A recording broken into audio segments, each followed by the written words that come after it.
Hello, happy Friday. Nicole with Create the Right Way, and today we are back with another 5-A-Day Friday.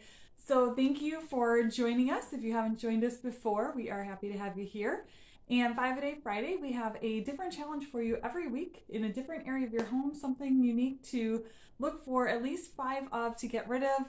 Just a quick and simple decluttering that you can accomplish and feel good about having that task completed while simplifying your home at the same time.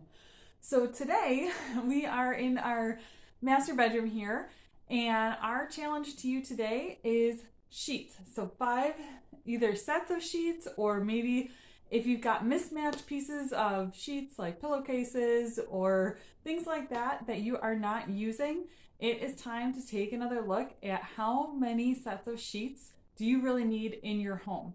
So this time of year, we just had our first snowfall yesterday, and so we always swap out to like our really cozy flannel sheets when it gets cold out. So we have a set of sheets for summer, a set of sheets for winter, and that works really well for us. Start with thinking about how many beds are in your house and how many sets of sheets you really need for each of those. So like I said, we keep a different set for the seasons, just a warmer set for winter, because here in Wisconsin it can definitely get pretty cold. And, think about, like, if you have kids, you might need multiple sets of sheets, right? Because especially if they're little, still having accidents, you need to have a set of sheets to be able to replace that.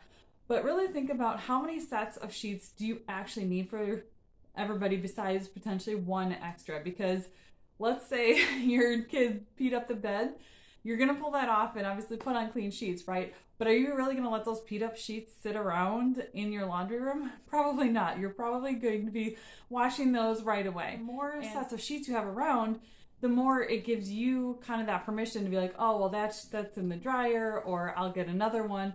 And then that's more clutter, and your house feels more disorganized, and you feel like you can't keep up with things. Having a limited number of sets of sheets per bed really helps you to stay on top of things, and also simplifies that laundry conundrum of an overflowing laundry room of all these extra things that need to be folded. It's not fun to fold sheets, nope.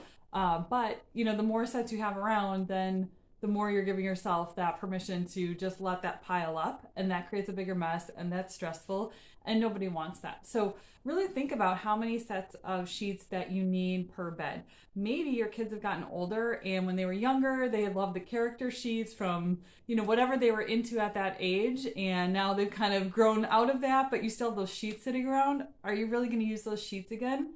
Probably not. It might be time to think about letting that go. Maybe you got a new comforter set and it came with that oversized Euro pillow sham, and you're just using the regular pillow shams. You don't need those extra ones. Why are you hanging on to it? Just because it matches your bedding set, if you're not actually going to use that, if you're not going to use those decorative pillows that came with a comforter set, get rid of that stuff.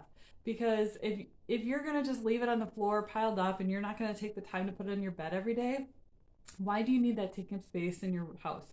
You really don't. Be ready to let some of those things go and be honest with how much of that stuff do you actually need to have on hand? Because I bet you've got 5, whether it's full sets of sheets, maybe it's those extra decorative pillows you don't need that came with your bedding set, anything like that. I bet you have got 5. So comment below, let us know how that goes. Go right now. You're thinking through those sheets, I know you are, of what you got extra stuff. Let us know what you find to get rid of. And as always, we would be so thankful if you would like this video, share it with your friends, and of course, if you could hit that little circle button, hit that subscribe, we would really appreciate that. So hope you all have a wonderful weekend.